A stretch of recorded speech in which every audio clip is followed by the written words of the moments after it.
In this presentation, we will take a look at multiple choice questions related to flexible budgets and standard costs, going through the questions and then practicing test taking skills with them.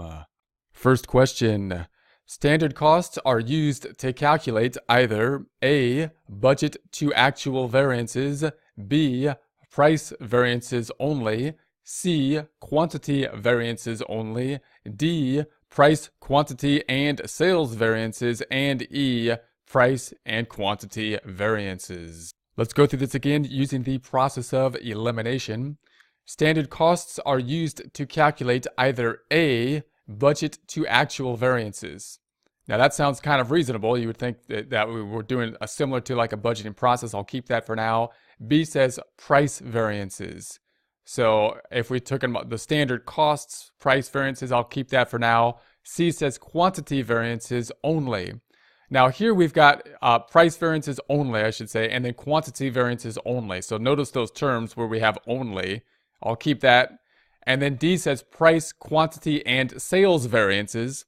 So now we've eliminated the only, and we've got all of them put together. And then E says price and quantity variances. So if we take a look at our strategy here is to say, okay, what is going on with these onlys that we have versus the inclusive items? Usually when that's the case, it's probably not, in this case, the only items. I'm going to say it's probably not just the price. If we're talking about standard costs are used to calculate probably not just the price, probably not just the quantity, the two onlys. And then we are left with the price, quantity, and sales variances or price and quantity variance. Notice that the budget to actual, although it sounds reasonable, is kind of the outlier here. It's outside of all the other choices. And oftentimes when that's the case, it's probably not the one that we're looking for, because usually a multiple choice question will put similar items to the answer in it that'll kind of throw us off.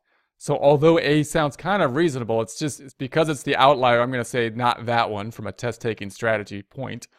And then we're going to say D and E, price, quantity, and sales variance, or price and quantity variance. Now these both sound kind of reasonable because we can do the similar analysis on these items, but we're concentrating here on costs.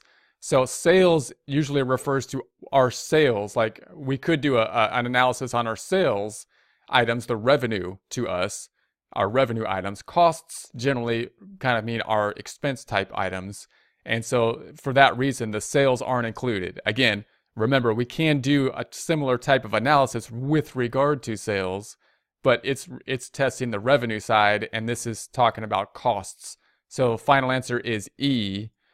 Standard costs are used to calculate E, price and quantity variances. Next question. Master budget based on a single production for sales volume level. Budgeted amounts for each cost assumes that a specific amount of sales will occur. A. Fixed budget. B. Standard budget. C. Flexible budget. D. Normal budget. Or E. Variable budget. Let's go through this again using the process of elimination. Master budget based on a single production level for sales volume level. Budgeted amount for each cost assumes that a specific amount of sales will occur. So we have the emphasis here on a single production level, a specific amount of sales. That's where I'm putting the emphasis in any case.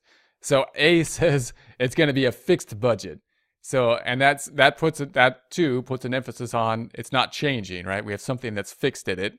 So I'm going to keep that for now. B says the standard budget, and that sounds kind of reasonable too. I mean, it's going to be the fixed or standard, so I'll keep that for now. C says flexible budget, and that sounds like it's moving and not fixed. So it doesn't sound like a single production level or a specific amount. So I don't think it's going to be C. D says the normal budget, and again, that sounds kind of reasonable. And then E says variable budget. And that, again, implies non-fixed or moving in some way. And it doesn't really sound like a term. So I'm going to remove that one. Let's go back to it and go through it again. Master budget based on a single production for sales volume level. Budgeted amount for each cost assumes that a specific amount of sales will occur. Either A, fixed budget, B, standard budget, or D, normal budget. Now, all those terms sound kind of reasonable, but of the three, the one that we typically use is going to be a fixed budget. So fixed budget, final answer A. Let's go through it one more time. Master budget based on a single production for sales volume level. Budgeted amounts for each cost assumes that a specific amount of sales will incur. That is A, a fixed budget.